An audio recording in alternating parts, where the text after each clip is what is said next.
अस्सलाम वालेकुम dear student, कैसे हैं आप सब। उम्मीद करता हूँ आप सब खैरियत व आफियत से होंगे। डियर स्टूडेंट, हमने स्टार्ट की हुई थी प्रोटीन की सीरीज़, जिसमें सबसे पहला टॉपिक हमने डिस्कस किया डाइजेशन ऑफ प्रोटीन की, प्रोटीन कैसे डाइजेस्ट होता है। आज हम डिस्कस करेंगे absorption of amino acid, I mean absorption of protein. ठीक है डियर स्टूडेंट, लास्ट वीडियो के अंदर हमने ये डिस्कस किया था कि प्रोटीन क्या होती हैं, व्हाट इज़ प्रोटीन। प्रोटीन हमारे पास ऑर्गेनिक कंपाउंड है जो कि किससे मिलकर बने हुए, अमाइनो एसिड से मिलकर बने हुए हैं। और डाइजेशन के नतीजे में हमारे पास क्या हासिल हो रहे थे, अमाइनो एसिड हासिल हो रहे थे। डाइजेशन कहाँ कहाँ हो रही थी। हाँ डियर स्टूडेंट, माउथ में डाइजेशन होती है या नहीं, जी बताएं, माउथ में डाइजेशन होती है या नहीं। माउथ में प्रोटीन की कोई डाइजेशन नहीं होती। क्यों? क्योंकि माउथ में कोई भी हमारे पास प्रोटीनेज एंजाइम प्रेजेंट नहीं है जो प्रोटीन की क्या करें, ब्रेक डाउन करें। इसके अलावा डाइजेशन कहाँ हो रही थी, स्टोमक में। इसके अलावा स्मॉल इंटेस्टाइन के पहले पार्ट में और all over the small intestine में क्या हो रही थी, प्रोटीन की डाइजेशन हो रही थी। जब प्रोटीन की डाइजेशन होती है तो हमारे पास क्या बनता है, अमाइनो एसिड बनता है। What is amino acid? Amino acid हमारे पास एक ऑर्गेनिक कंपाउंड है जो कि बेसिक बिल्डिंग ब्लॉक है किसका, प्रोटीन का। अगर इसमें देखा जाए, ये एक अमाइनो एसिड की मैंने यहाँ पे स्ट्रक्चर लगाई हुई है, बीच में होता है अल्फा कार्बन, एक साइड पे होता है अमाइन ग्रुप, दूसरे साइड पे होता है carboxyl group, COOH carboxyl, NH2 amine group. ठीक है, एक होता है साथ में हाइड्रोजन। बाकी यहाँ पे लगा तो रेडिकल, रेडिकल कोई भी हो सकता है, हाइड्रोजन भी हो सकता है, CH3 भी हो सकता है, कोई भी रेडिकल हो सकता है। तो डियर स्टूडेंट, अमाइनो एसिड हमारे पास प्रोटीन की ब्रेकडाउन हुई, क्या बने, अमाइनो एसिड बने। अब क्या होगा, अमाइनो एसिड ने क्या होना है, एब्जॉर्ब होना है। तो पहले तो हम थोड़ा सा ओवरव्यू देख लेते हैं कि under normal circumstances dietary protein are almost completely digested into their constituent amino acid. ठीक है, नॉर्मल कंडीशन के अंदर जो हमारे पास डाइटरी प्रोटीन्स होती है ना, वो क्या होती हैं, वो मुकम्मल तौर पर टूट जाती हैं किसमें, अमाइनो एसिड्स में। नॉर्मल कंडीशन में क्या है, कोई भी हमने प्रोटीन खाई, प्रोटीन टूटेगी, उससे क्या बनेंगे, अमाइनो एसिड बनेंगे। जैसे ग्लूसीन हो गया, लाइसिन हो गया, एलानिन हो गया, जो भी हमारे पास अमाइनो एसिड्स हैं वो बनेंगे। ठीक है, इसके अलावा एक पॉइंट यहाँ पे मैंने डिस्कस करना था, वो क्या था, however some oligopeptide like dipeptide and tripeptide में रिमेन अनडाइजेस्टेड। देखो, प्रोटीन ने डाइजेस्ट होना है, प्रोटीन टूटेगा। ठीक है, प्रोटीन टूटा तो क्या बनना है, अमाइनो एसिड बनना है। लेकिन बाज़ अवकात ऐसा होता है कि कुछ प्रोटीन जो होती हैं वो टूटती तो हैं, लेकिन उनसे ओलिगोपेप्टाइड बनते हैं। ओलिगोपेप्टाइड का मतलब क्या हुआ, ऐसी प्रोटीन जिसमें 2 अमाइनो एसिड हो या 3 अमाइनो एसिड हो, मतलब सिंगल अमाइनो एसिड ना हो, 2, 3, 4, 5 तकरीबन 9 तक अगर अमाइनो एसिड, तो उसको हम क्या कहते हैं, ओलिगोपेप्टाइड कहते हैं। जैसे हमारे पास यहाँ पे एक मैंने डाइपेप्टाइड की स्ट्रक्चर ड्रॉ की हुई है, देखो ये है ये है हमारे पास सिंगल अमाइनो एसिड, ये भी क्या है, सिंगल अमाइनो एसिड। लेकिन जब 2 अमाइनो एसिड मिलते हैं तो उसको हम क्या कहते हैं, डाइपेप्टाइड कहते हैं। सो जो डाइपेप्टाइड है और ट्राइपेप्टाइड है ये रिमेन अनडाइजेस्टेड। अगर ये हमारे फूड के अंदर पाए जाते हैं तो ये अनडाइजेस्टेड ही रहते हैं। अनडाइजेस्टेड रह गए तो क्या इनकी एब्जॉर्प्शन होगी, ऑफ कोर्स इनकी एब्जॉर्प्शन हो रही होती है। These digestion product are rapidly absorb from small intestine. ये जो डाइजेशन के प्रोडक्ट्स है ना, ये भी हमारे स्मॉल इंटेस्टाइन से जल्दी से क्या हो जाते हैं, एब्जॉर्ब हो जाते हैं। ओके डियर स्टूडेंट, अभी हम डिस्कस करते हैं साइट ऑफ एब्जॉर्प्शन को, कि ये जो हमारे पास प्रोटीन जो अमाइनो एसिड्स है ये कहाँ से एब्जॉर्ब होंगे। सो अमाइनो एसिड एब्जॉर्ब होते हैं इलियम से एंड डिस्टल ज्यूजिनम से। अब ये नाम आई होप कि आपने सुने होंगे। इलियम क्या होता है dear student, small intestine start होती है यहाँ से, ये हमारा है स्टोमक, मैदा, मैदे से स्टार्ट होती है क्या, ड्यूडिनम, ड्यूडिनम आ गई यहाँ तक, यहाँ से फिर जूजिनम, यहाँ तक आ गई जूजिनम, और जूजिनम के बाद क्या आ गया, यहाँ से स्टार्ट हो गया इलियम। सो स्मॉल इंटेस्टाइन के कितने पार्ट है, 3, ड्यूडिनम, जूजिनम और इलियम। सो अमाइनो एसिड की एब्जॉर्प्शन कहाँ से होनी है, ये होनी है इलियम से। इलियम कहाँ पे है, ये देखो इलियम, ये क्या है इलियम, और डिस्टल जूजिनम, डिस्टल कहते हैं दूर। देखो जो हमारे पास जूजिनम है ना, ये स्टार्ट हुआ है यहाँ से, जूजिनम स्टार्ट हुआ है यहाँ से। ठीक है, अब यहाँ से नहीं होती, यहाँ से नहीं होती, ये जो जहाँ से एंड हो रहा होता है ना, ये जो जूजिनम जहाँ पे एंड होता है इसको हम कहते हैं डिस्टल जूजिनम। डिस्टल मतलब दूर, जहाँ पे खत्म होने वाला होता है। सो अमाइनो एसिड की एब्जॉर्प्शन कहाँ से होगी, इलियम से और डिस्टल जूजिनम से। इसके अलावा अब भी मैंने आपसे डिस्कस किया कि ओलिगोपेप्टाइड ने भी क्या होना है, एब्जॉर्ब होना है। सो ओलिगोपेप्टाइड कहाँ से एब्जॉर्ब होंगे, they are absorb from duodenum and proximal jejunum. Proximal का मतलब जहाँ से जूजिनम स्टार्ट होता है, प्रो मीन बिफोर। सो जो हमारे पास डाइपेप्टाइड या ओलिगोपेप्टाइड है, इनकी जो हमारे पास एब्जॉर्प्शन होनी है, ये ड्यूडिनम से होनी है या इस जो जूजिनम इसकी शुरुआत के हिस्से से, पहला जो हिस्सा है इसको हम क्या कहते हैं, प्रॉक्सिमल जूजिनम कहते हैं। सो एरिया तो आपको पता चल गया कि एब्जॉर्प्शन कहाँ से होगी, स्मॉल इंटेस्टाइन से क्या होनी है, एब्जॉर्प्शन होनी है। अमीनो एसिड की एब्जॉर्प्शन कहाँ से होनी है, जो हमारे पास डिस्टल जूजिनम और इलियम था, जबकि हमारे पास जो ओलिगोपेप्टाइड है इनकी एब्जॉर्प्शन कहाँ से होनी है, ड्यूडिनम से और प्रॉक्सिमल जूजिनम से इनकी एब्जॉर्प्शन होनी है। अब क्या हुआ, जैसे ही हमारे पास एब्जॉर्प्शन हो जाएगी, एब्जॉर्प्शन का मतलब क्या होता है, चीज़ों का ब्लड में शामिल हो जाना। ये है स्मॉल इंटेस्टाइन, स्मॉल इंटेस्टाइन से अमीनो एसिड्स क्या हुए, एब्जॉर्ब हुए, एब्जॉर्ब होके कहाँ पे आए, ब्लड में। लेट्स सपोज मैं कहता हूँ यहाँ से हमारे पास जो हमारी हेपेटिक पोर्टल वीन गई हुई है, हेपेटिक पोर्टल वीन किसके पास जा रही होती है, लिवर के पास। तो सबसे पहले चीज़ें कहाँ जाती हैं, लिवर के पास जाती हैं। तो after absorption amino acid and small peptide enter the portal blood. Portal blood का मतलब ऐसा ब्लड जो कि चीज़ों को लिवर के पास लेके आ रहा हो। Portal is related to liver, ठीक है, which carries them to liver. वही बात आ गई कि पोर्टल ब्लड ने क्या करना है, अमीनो एसिड्स को लेके कहाँ जाना है, लिवर में लेके जाना है। देखो डाइजेशन कहाँ पे हुई थी, स्टोमक में और स्मॉल इंटेस्टाइन में। एब्जॉर्प्शन कहाँ से हुई, स्मॉल इंटेस्टाइन से हुई। एब्जॉर्प्शन के बाद चीजें कहाँ गई, लिवर के पास गई। After a protein rich meal there is a marked rise in amino acid concentration of the portal blood. देखो जैसे ही आप प्रोटीन रिच मील लोगे, जैसे आपने प्रीवियस वीडियो के अंदर डिस्कस किया था, जिस तरह हमारे पास गोश्त हो गया, मतलब मीट हो गया, मिल्क हो गए, इसके अलावा कुछ और भी ऐसी बहुत सारी चीज़ें जिनके अंदर प्रोटीन प्रेजेंट होती हैं।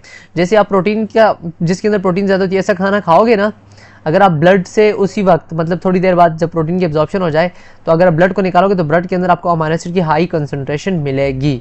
ठीक है डियर स्टूडेंट, अभी हम आगे डिस्कस करते हैं रेट ऑफ एब्जॉर्प्शन को। डियर स्टूडेंट, अमीनो एसिड तो डिफरेंट टाइप्स के हैं, एक होते हैं एल अमीनो एसिड, एक होते हैं D amino acid. L amino acids क्या होते हैं, L stand for levo, L stand for levo, D stand for dextro, levo mean toward left, D mean dextro toward right. देखो यहाँ पे मैं दो अमीनो एसिड की स्ट्रक्चर लगाई हुई है, ठीक है।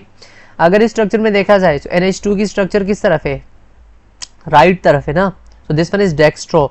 अगर यहाँ पे देखा जाए तो NH2 की पोजीशन लेफ्ट साइड पे, so this one is लीवो।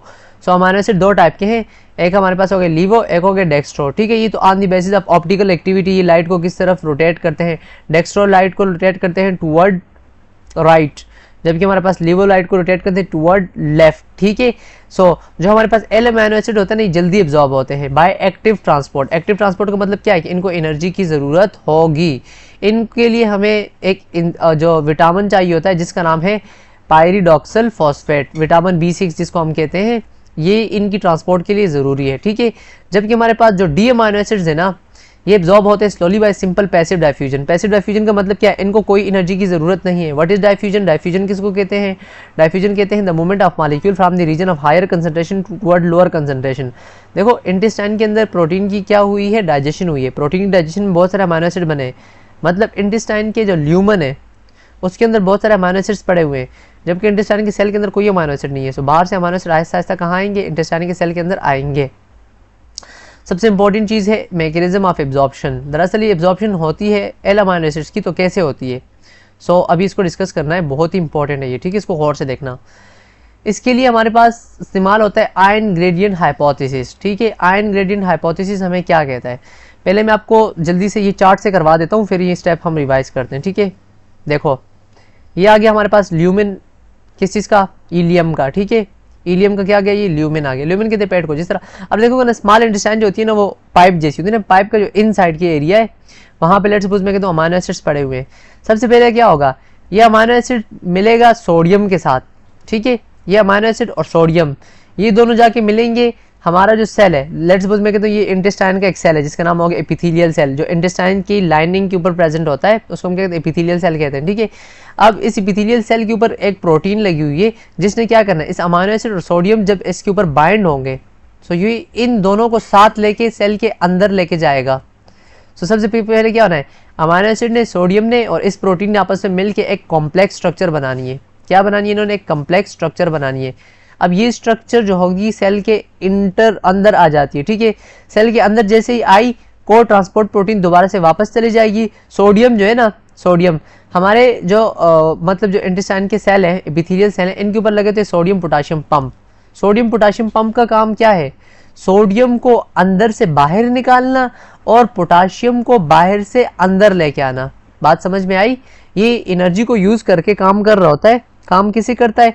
Sodium, देखो सोडियम बाहर से अंदर आया था ना, इसका मतलब क्या है? सेल के अंदर सोडियम का लेवल क्या हो रहा है? ज्यादा हो रहा है। तो ये क्या करेगा? सोडियम पोटाशियम पंप सोडियम को यहाँ से क्या कर देगा? बाहर निकाल लेगा, जबकि पोटाशियम को बाहर से अंदर ले आएगा। और यहाँ से निकालता कहाँ है? दरअसल सोडियम को यहाँ से ब्लड के अंदर भेज रहा होता है, ठीक है। इसके अलावा अब देखो अमाइनो एसिड तो अंदर आ गया, सोडियम भी उससे हट गया और को ट्रांसपोर्ट प्रोटीन भी दोबारा से क्या होगी? हट गई। अब हमारे सेल के ऊपर एक दूसरा एक चैनल प्रोटीन लगी हुई है जिसका नाम है अमाइनो एसिड चैनल प्रोटीन, जो कि खास तौर पे अमाइनो एसिड को क्या करेगी? इंटेस्टाइन के सेल से लेके जाएगी कहाँ पे? ब्लड में। अब देखो मैं इसको आपको स्टेप बाय स्टेप करवाता हूँ, ठीक है। सबसे पहले L amino acid are absorb by sodium dependent. पहली बात क्या हुई कि जो हमारे पास एल अमाइनो एसिड है ये एब्जॉर्ब होंगे sodium dependent carrier mediated active transport process, मतलब यहाँ पे एनर्जी का यूज होगा। विदाउट एनर्जी के हमारे पास एल अमाइनो एसिड एब्जॉर्ब नहीं होते, ठीक है। सेम आपने ग्लूकोज की एब्जॉर्प्शन पढ़ी थी, ग्लूकोज की एब्जॉर्प्शन के अंदर भी हमें क्या चाहिए थी? एटीपी चाहिए थी। अब सबसे पहले स्टेप में क्या होता है देखना, step by step. L amino acid and sodium combine with a common carrier protein on the microvillus surface to form carrier amino acid sodium complex. सबसे पहले क्या होगा? एल अमाइनो एसिड सोडियम आपस में मिले, किसके साथ जाके बाइंड हुए?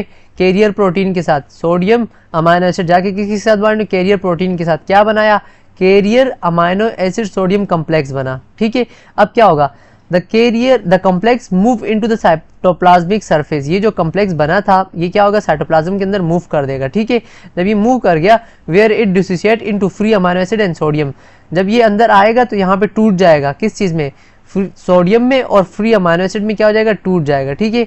द कैरियर प्रोटीन, अच्छा, sodium is actively pump out by sodium potassium ATPase. Sodium ने क्या होना है? यहाँ से सोडियम पोटाशियम एटीपेज से कहाँ पे जाना है? ब्लड में पंप हो जाना है। तो इसका मतलब क्या होगा? सेल के अंदर सोडियम का लेवल दोबारा से क्या हो जाएगा? कम हो जाएगा। Carrier protein return to the brush border. ये जो कैरियर प्रोटीन सेल के अंदर आई थी दोबारा से अपनी जगह पे वापस चली जाएगी, ठीक है। The amino acid diffuse through the serosal membrane into portal blood. So ये जो अमाइनो एसिड सेल के अंदर आया था ये इस मेम्ब्रेन से, इसको हम कहते हैं सेरोजल मेम्ब्रेन, इससे ये गुजर के कहाँ चला जाएगा? ब्लड में चला जाएगा। सो अमाइनो एसिड की क्या होगी? एब्जॉर्प्शन कंप्लीट हो गई। समझ आई कि नहीं? अब हर एक अमाइनो एसिड के लिए ना अलग अलग कैरियर प्रोटीन होती हैं, ठीक है। सो अभी हम डिस्कस करेंगे carrier protein for different amino acids. So different class of L amino acid different use different protein. देखो ये जो एल अमाइनो एसिड है ना ये तो बहुत सारे टाइप के होते हैं, जिस तरह हमारे पास D amino acids, small neutral amino acid. मैं आगे डिस्कस करता हूँ वन बाय वन। पहले हम डिस्कस करते हैं डी अमाइनो एसिड को। ये भी हमारे पास क्या है? एल अमाइनो एसिड की एक टाइप है, ठीक है। डी अमाइनो एसिड हमारे पास ऐसे अमाइनो एसिड जिसको हम डाई अमाइनो एसिड भी कहते हैं। दरअसल di amino acid proper word होगा इसके लिए। Di mean two, amino mean amino acid का मतलब इसके दो अमाइन फंक्शनल ग्रुप प्रेजेंट होंगे। These amino acid contain two amine group जिसमें लाइसिन, अर्जिनिन, ऑर्निथिन आ जाता है। देखो लेट्स सपोज ये है अर्जिनिन, NH2 दो हो गए ना, इसके लाइसिन NH2 दो हो गए ना, इसमें ऑर्निथिन में देखो NH2। सो जिनके अंदर दो अमाइनो एसिड्स होते हैं उनको हम क्या कहते हैं? उनको हम कहते हैं डाई अमाइनो एसिड्स। सो ये जो डाई अमाइनो एसिड्स होते हैं ना ये बेसिक इन नेचर होते हैं। ये क्या है? बेसिक इन नेचर है। सो इनके लिए स्पेशल कैरियर्स पाए जाते हैं जो कि इनकी एब्जॉर्प्शन कर रहे होते हैं। इसके अलावा कुछ स्मॉल न्यूट्रल अमाइनो एसिड्स होते हैं, इनके ऊपर कोई चार्ज नहीं होता। जिस तरह मिसाल के तौर पे ग्लाइसिन देखो ये सिंपल अमाइनो एसिड है, एलेनिन सिंपल अमाइनो एसिड है, सीरीन सिंपल अमाइनो एसिड है। सो ये न्यूट्रल कैरियर मतलब they use a neutral carrier protein. इनके लिए ये सिंपल से है ना, इनके ऊपर कोई चार्ज वार्ज तो नहीं है। सो इनके लिए हमें सिंपल न्यूट्रल कैरियर प्रोटीन चाहिए होगी जो कि इनको सेल के अंदर लेके जाने के अंदर हेल्प कर रही होती है। तीसरी हमारे पास टाइप आ गई इमाइनो एसिड। इमाइनो एसिड जो होता है ना इनके पास एक रिंग होती है जो कि इस अमाइनो एसिड की स्ट्रक्चर के अंदर बाइंड हो। देखो ये मैंने आपके सामने कुछ अमाइनो एसिड के नाम लिखे जैसे प्रोलिन, हाइड्रोक्सी प्रोलिन। देखो ये प्रोलिन की स्ट्रक्चर है, देखो इसमें रिंग प्रेजेंट है। ये देखो हाइड्रोक्सी प्रोलिन के अंदर भी क्या है? रिंग प्रेजेंट है। सो ये क्या करेंगे? Because the structure is different they can not fit in the usual amino acid carrier. इनकी स्ट्रक्चर तो डिफरेंट है ना, तो यूजुअल कैरियर के अंदर फिट नहीं आते हैं। सो इनके लिए स्पेशल कैरियर सिस्टम पाया जाता है, ठीक है। इसके अलावा अगली टाइप हमारे पास आ जाती है लार्ज अमाइनो एसिड, जिसमें हमारे पास लार्ज अमाइनो एसिड नाम से जाहिर है कि ये बहुत बड़े होंगे साइज में, जिसमें फिनाइलएलानिन आ गया, ल्यूसीन आ गया। जैसे मैंने फिनाइलएलानिन के यहाँ पे स्ट्रक्चर, फिनाइलएलानिन ट्रिप्टोफैन की मैंने यहाँ पे एक स्ट्रक्चर ड्रॉ की हुई है, देखो ये इसकी स्ट्रक्चर बहुत बड़ी है। सो इसके लिए एक सेपरेट कैरियर चाहिए होता है जो कि हैंडल करता है लार्ज न्यूट्रल मॉलिक्यूल्स को। सो कहने का मतलब क्या हुआ कि डिफरेंट अमाइनो एसिड के लिए डिफरेंट कैरियर प्रोटीन क्या होते हैं, लगे होते हैं। डियर स्टूडेंट, अभी हम डिस्कस करेंगे एक मॉडल को जो कि हम यूज़ करते हैं अमाइनो एसिड की एब्जॉर्प्शन को देखने के लिए, ठीक है। ये एक सिंथेटिक मॉडल है। सिंथेटिक मॉडल का मतलब क्या हुआ, देखो एक्सपेरिमेंट्स के अंदर साइंटिस्ट जो होते हैं ना, वो डायरेक्टली अमाइनो एसिड की एब्जॉर्प्शन को नहीं नाप सकते। क्यों? क्योंकि जो नेचुरल अमाइनो एसिड होते हैं ना, ये क्विकली यूज्ड होते हैं, जैसे एब्जॉर्ब भी जल्दी होंगे और यूज़ भी क्या होंगे, क्विकली होंगे। मेटाबोलाइज मतलब क्या होंगे, जल्दी होंगे, ठीक है। So to understand the absorption process only they make in use artificial amino acids. तो इन्होंने एब्जॉर्प्शन की स्टडी करने के लिए इन्होंने क्या किया, कुछ आर्टिफिशियल अमाइनो एसिड्स बनाए, ठीक है। आर्टिफिशियल अमाइनो एसिड्स जो होंगे ना, ये एब्जॉर्ब तो होंगे लेकिन मेटाबोलाइज नहीं होंगे। जब मेटाबोलाइज नहीं होंगे तो इसका मतलब क्या हुआ, हमें ज़्यादा टाइम मिल जाएगा ना इनको स्टडी करने के लिए। सो ये हमें स्ट्रक्चर में दिखते हैं बिल्कुल रियल अमाइनो एसिड जैसे, लेकिन हमारी बॉडी इनकी ब्रेकडाउन नहीं कर पाती, ठीक है। So these are called synthetic model amino acid, ठीक है। जिस तरह हमारे पास इसमें आ जाते हैं अल्फा अमाइनो आइसोब्यूटारिक एसिड, ये एक एसिड है जो कि हमारे पास सिंथेटिक अमाइनो जैसे ही दिखता है, मतलब नेचुरल अमाइनो एसिड जैसे ही दिखता है। देखो this synthetic amino acid is chemically similar to normal amino acid. हमारी बॉडी इसको एब्जॉर्ब तो कर लेगी लेकिन इसको मेटाबोलाइज नहीं कर सकती। so it only passes through absorption system, so it is used how neutral amino acid like alanine, glycine, serine absorb। so इसको हम देख के बता सकते हैं कि कैसे हमारे न्यूट्रल अमाइनो एसिड्स होते हैं, एब्जॉर्ब होते हैं। इसके अलावा एक दूसरा अमाइनो एसिड है 1 अमाइनो साइक्लोपेंटेन 1 कार्बोक्सिलिक एसिड। ये अमाइनो एसिड तो नहीं है लेकिन अमाइनो एसिड जैसी इसकी स्ट्रक्चर होती है, इसमें रिंग स्ट्रक्चर प्रेजेंट है। सो इम्यूनो एसिड्स के लिए हम इसको देख रहे होते हैं, इसकी एब्जॉर्प्शन कैसे होगी, सेम एब्जॉर्प्शन इम्यूनो एसिड की भी हो रही होती है। अब देखो ये सिंथेटिक अमाइनो यूजफुल क्यों है, ठीक है। सिंथेटिक अमाइनो एसिड ऐसे मतलब इसलिए यूजफुल है ना, because they are not change or broken inside the body, ये हमारी बॉडी के अंदर टूट नहीं रहे। सो साइंटिस्ट इनको आसानी से ऑब्जर्व कर लेते हैं, क्यों, कैसे ये एब्जॉर्ब होते हैं, कौन सा कैरियर प्रोटीन इनको लेके जा रहा है, कैसे सोडियम एनर्जी इफेक्ट करती है इनकी मूवमेंट को।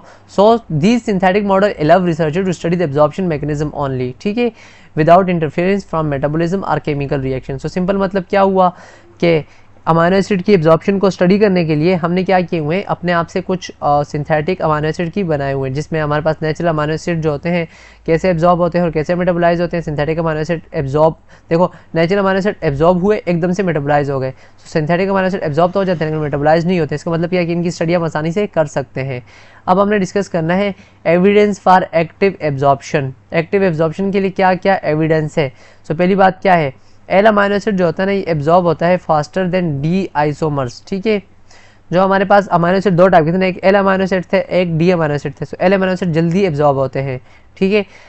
अब इसका हमें कैसे पता चलता है, इसका हमें पता चलता है ब्लड के सीरम लेवल से। अगर हम ब्लड का सीरम लेवल देख लेंगे तो उसके अंदर हमारे पास एल अमाइनो एसिड हमें जल्दी मिलते हैं। मतलब जैसे हमने खाना खाया, एब्जॉर्प्शन के बाद जैसे ही हमने देखा तो पहले एल अमाइनो एसिड हमें ज़्यादा मिलते हैं, ठीक है।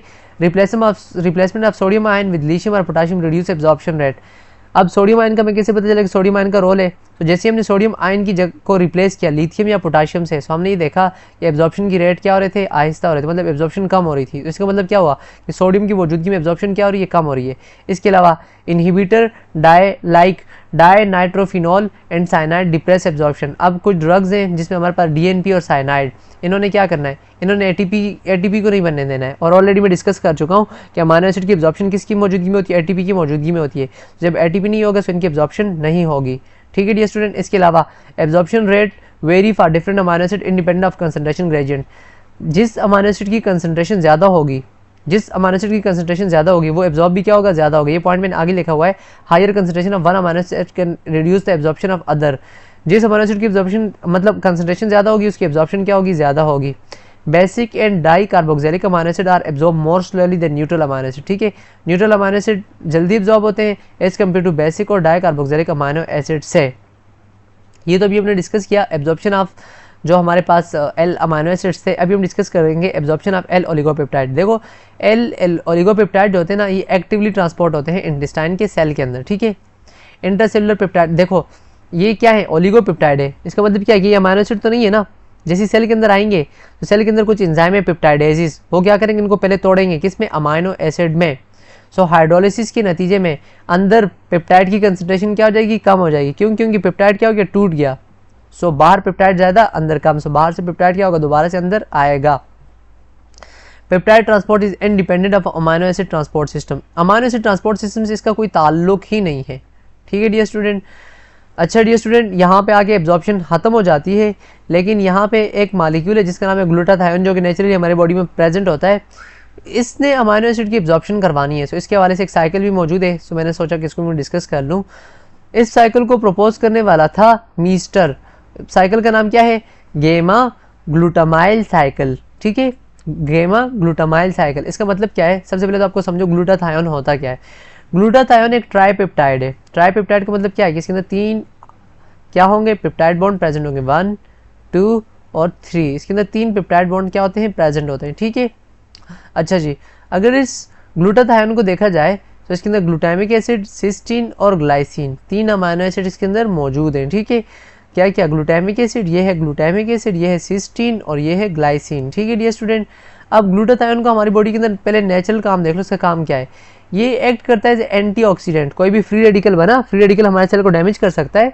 सो इस ग्लूटाथायोन ने एंटीऑक्सीडेंट के तौर पे काम करना है। इसके अलावा सेलुलर प्रोटेक्टर, ये न्यूट्रलाइज करता है टॉक्सिन को, रीजनरेट करता है विटामिन को, प्रोटेक्ट करता है रेड ब्लड सेल को, ट्रांसपोर्ट करता है अमाइनो एसिड को। अभी हम डिस्कस करेंगे कैसे ये अमाइनो एसिड को ट्रांसपोर्ट करता है। इसके अलावा maintain enzyme and health immune. So यहाँ पे हमारा मतलब जो टॉपिक ऑफ स्टडी है वो तो एब्जॉर्प्शन ऑफ अमाइनो एसिड था। सो ये कैसे एब्जॉर्प्शन करता है अमाइनो एसिड की, अभी हम इसको डिस्कस करेंगे। This special structure help it attach to other amino acid and form temporary compound for transport. देखो ग्लूटाथायोन ने क्या करना है, अमाइनो एसिड को अपने साथ बाइंड करा देना है और उसकी ट्रांसपोर्ट के अंदर क्या होता है, मतलब ट्रांसपोर्ट के अंदर उसकी मदद हो जाती है। कैसे, कहाँ कहाँ पे, ग्लूटाथायोन जो होता है ना, स्मॉल इंटेस्टाइन के अंदर भी अमाइनो एसिड की एब्जॉर्प्शन में हेल्प करता है, किडनी के अंदर भी हेल्प करता है, सेमिनल वेजिकल के अंदर भी हेल्प करता है। सेमिनल वेजिकल जो होते हैं ना, ये प्रेजेंट होते हैं हमारे रिप्रोडक्टिव सिस्टम में, मतलब जो हमारे सेमिनल वेजिकल ये ग्लैंड है। ठीक है, इसके अलावा एपिडाइमस, ये एक डक्ट है जो कि टेस्टिस के अंदर प्रेजेंट होती है। इसके अलावा ब्रेन के अंदर भी अमाइनो एसिड की एब्जॉर्प्शन के अंदर हेल्प कर रहा होता है। अब हम इस गेमा ग्लूटामाइल साइकिल को डिस्कस करेंगे 1 बाय 1। इसको वैसे अगर मैं आपको यही से समझा दूं तो आप इन स्टेप को रीड कर दीजिएगा, आपको बात समझ में आ जाएगी। देखो एल अमाइनो एसिड जो होता है ना, एल अमाइनो एसिड, इसकी मतलब ये लेट्स सपोज मैं कहता हूँ कि ये इंटेस्टाइन से बाहर है, मतलब इंटेस्टाइन के ल्यूमिन में पड़ा हुआ है, इंटेस्टाइन के सेल के अंदर नहीं आया। ग्लूटाथायोन क्या करता है, इस एल अमाइनो एसिड के साथ मिल के क्या बना रहता है, एक मतलब ये दोनों आपस में मिल के एक मालिक्यूल बनाते हैं। वो क्या होता है, देखो glutathione plus L amino acid आपस में मिले, इन्होंने बनाना है सिस्टीनाइल ग्लाइसिन प्लस गेमा ग्लूटामाइल अमाइनो एसिड। ठीक है, ग्लूटाथायोन और एल अमाइनो एसिड आपस में मिले, इन्होंने क्या बनाया, सिस्टीनाइल ग्लाइसिन और गेमा ग्लूटामाइल अमाइनो एसिड। अब ये जो गेमा ग्लूटामाइल अमाइनो एसिड बना है ये आसानी से सेल के अंदर आ सकता है। अब ये सेल के अंदर आ जाएगा, जैसे ही सेल के अंदर आएगा तो ये दोबारा से एक ये वैसे ये जो रिएक्शन है ना, हर एक स्टेप के अंदर एंजाइम और सोडियम आयन इन्वॉल्व है। हेयर सोडियम आयन तो यहाँ पे इन्वॉल्व है, लेकिन एंजाइम हर एक स्टेप के अंदर इन्वॉल्व है। सो एल अमाइनो एसिड बाहर से अंदर किसकी मदद से आया, ग्लूटाथायोन की मदद से आया। किस फॉर्म में, एल ग्लूटामाइल अमाइनो एसिड की फॉर्म में अंदर आ गया। अब जब अंदर आया सो यहाँ पे एक दूसरा अमाइनो मतलब एक एंजाइम पाया जाता है जिसका नाम है गेमा ग्लूटामाइल साइक्लोट्रांसफेरेज। उसने क्या करना है, इसको कन्वर्ट करना है किस चीज़ में, एल अमाइनो एसिड में और 5 ऑक्सोप्रोलीन में। सो एल अमाइनो एसिड तो बाहर भी था और सेल के अंदर भी दोबारा से क्या बन गया, एल अमाइनो एसिड हो गया। तो इसको मतलब क्या, एल अमाइनो एसिड की क्या होगी, एब्जॉर्प्शन हो गई। अब इस ग्लूटाथायोन ने दोबारा बनना है, दोबारा बनने के लिए क्या होता है, ये जो सिस्टीनाइल ग्लाइसिन है ना, ये पहले टूटता है 2 स्ट्रक्चर में, एल सिस्टीन में, एल ग्लाइसिन में। किस चीज़ में, एल सिस्टीन में, एल ग्लाइसिन में। ये दो भी क्या हैं, अमाइनो एसिड्स ही हैं। अब क्या होगा, ये 5 ऑक्सोप्रोलीन कन्वर्ट होता है एल ग्लूटामिक एसिड में। किसकी मौजूदगी में, 5 ऑक्सोप्रोलिनेज एंजाइम की मौजूदगी में। वाटर भी यहाँ पे इन्वॉल्व हो रहा है, एटीपी भी यूज़ होती है एक। ठीक है, सो यहाँ से हमारे पास ऑक्सोप्रोलिन कन्वर्ट होता है ग्लूटामिक एसिड में। अब ग्लूटामिक एसिड और ये एल सिस्टीन, ये दोनों आपस में मिलके बना रहे होते हैं एल ग्लूटामाइल सिस्टीन। क्या बना रहे हैं, एल ग्लूटामाइल सिस्टीन। ग्लाइसिन और एल ग्लूटामाइल सिस्टीन दोबारा मिलकर आपस में क्या बना रहे हैं, ग्लूटाथायोन बना रहे होते हैं। सो ग्लूटाथायोन ने अमीनो एसिड की एब्जॉर्प्शन के अंदर हेल्प की और दोबारा से क्या हो गया, ये बन गया। अब ये सारी बातें जो होती है ना स्टेप बाय स्टेप मैंने यहाँ पे लिखी हुई हैं। ग्लूटाथायोन एल अमीनो एसिड आपस में मिले क्या बना, सिस्टीनाइल ग्लाइसिन बना प्लस गेमा ग्लूटामाइल अमीनो एसिड बना। ठीक है, एंजाइम कौन सा था, गेमा ग्लूटामाइल ट्रांसफेरेज एंजाइम था, सोडियम डिपेंडेंट है। अगले स्टेप में क्या हुआ, ये एल ग्लूटामाइल जो गेमा ग्लूटामाइल अमीनो एसिड है कन्वर्ट हुआ 5 ऑक्सोप्रोलिन में, एल अमीनो एसिड में। फिर 5 ऑक्सोप्रोलिन जो है एटीपी को यूज़ करके कन्वर्ट हुआ एल ग्लूटामिक एसिड में। अब ये सारे स्टेप बाय स्टेप वही बातें लिखी हुई हैं। डियर स्टूडेंट, अब इस टॉपिक को हम वाइंड अप करते हैं। लास्ट में एक दूसरा टॉपिक था sensitivity to dietary protein. Dear student, आपने इम्यूनोलॉजिक रिस्पॉन्स को पढ़ा होगा। कुछ लोग जो होते हैं वो जैसे ही प्रोटीन इंटेक करते हैं सो उनको एलर्जी हो जाती है। इस बात का क्या मतलब हुआ, तो some individual show immune sensitivity to dietary protein. Allergy क्या होती है, एलर्जी हमारी जब हमारी बॉडी ना किसी भी पार्टिकल को अपने लिए हार्मफुल समझ ले तो हमारी बॉडी क्या करती है, उसके खिलाफ एंटीबॉडीज़ की फॉर्मेशन करती है और उसको मारने के चक्कर के अंदर हमारी बॉडी के अंदर फेवर हो जाता है, रैशेज़ हो जाते हैं, दाने पड़ जाते हैं, सो ये कुछ सिम्टम अपीयर होते हैं।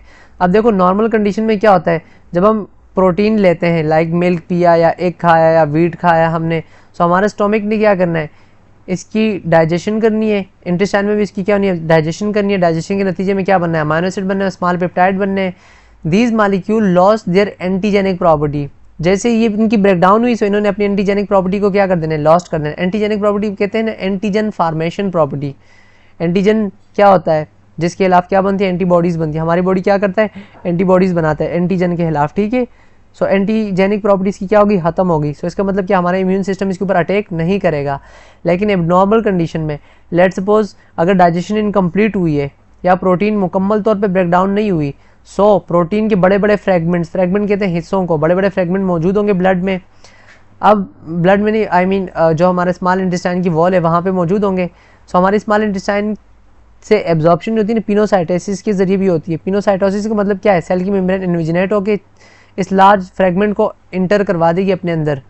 अब ये जो लार्ज फ्रैगमेंट है ना, ये हमारी बॉडी में फॉरेन एंटीजन के तौर पे काम कर रहा होता है। फॉरेन एंटीजन का हमारी बॉडी इसको सेंस करेगी कि ये कोई बाहर से बैक्टीरिया या वायरस आया हुआ है या कोई भी डेंजरस पार्टिकल आया हुआ है। सो हमारा इम्यून सिस्टम एक्टिवेट हो जाता है और इसके ऊपर क्या करता है, अटैक कर लेता है। जब अटैक करेगा सो हमारी एलर्जी हो जाती है या इम्यून रिएक्शंस हो रहे होते हैं।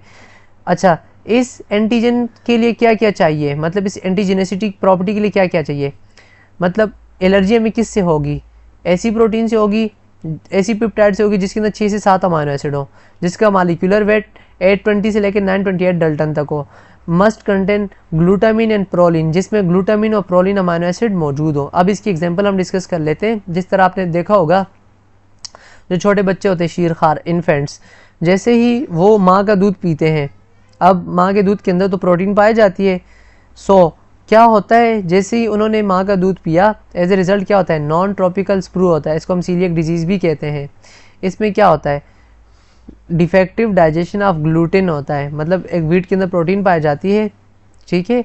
अब वीट के अंदर एक प्रोटीन पाई जाती है, इसके अलावा एब्जॉर्प्शन, अब जैसे ही वीट के अंदर एक प्रोटीन पाई जाती है, जैसे इसकी एब्जॉर्प्शन होती है ना, सो ये एब्जॉर्प्शन की वजह से इसकी थोड़ी साइज़ जो होती है थोड़ी बड़ी होती है ना। जैसी एब्जॉर्प्शन होती है तो हमारे वहाँ के जो लोकल टिश्यू होते हैं वो डैमेज हो जाते हैं। एब्जॉर्प्शन की वजह से वहाँ के जो हमारे पास लोकल टिश्यू होते हैं वो डैमेज हो जाते हैं, जिसकी वजह से एंटीबॉडी की फॉर्मेशन होती है और एंटीबॉडी की फॉर्मेशन की नतीजे में ये अटैक करती हैं। अटैक के नतीजे में क्या होता है, एलर्जी हमें हो जाती है। सो डियर स्टूडेंट, यही तक था आज का टॉपिक। होपफुली आपको लेक्चर समझ में आया होगा। अगर आप किसी को ये लेक्चर समझ में नहीं आया सो कमेंट करके बता सकता है। बाकी इस लेक्चर के नोट्स में डिस्क्रिप्शन में ऐड कर दूंगा। पढ़ाई करते रहें। All the very very best. अल्लाह हाफिज़।